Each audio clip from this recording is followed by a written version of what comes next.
Okay, so I assembled the pulse width modulator that I created the other day. I soldered it up. I just used a Radio Shack breadboard. I have the 12 volts coming in here. Unloaded, it's around 16 volts. I put a smaller bypass cap. This guy is my 5 volt regulator. This is my 555 timer.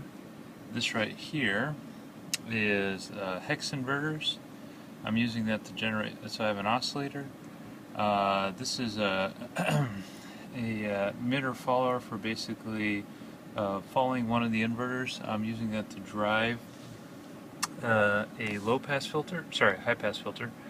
So basically this guy is generating a clock.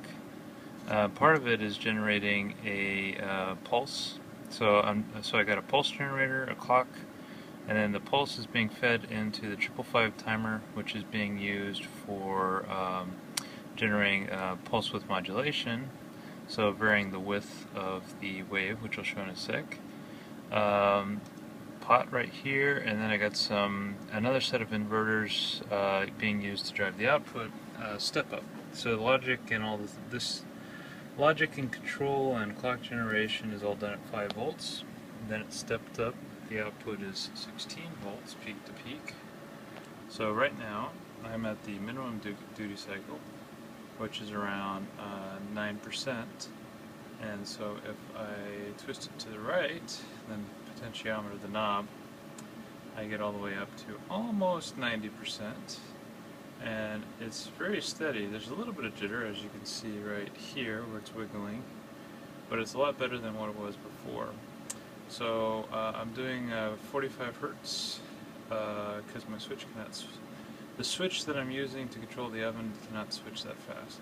So anyways, this is the final result of my pulse width modulator. This is the new circuit, and the original one is here. So I kept the original one so I could do troubleshooting.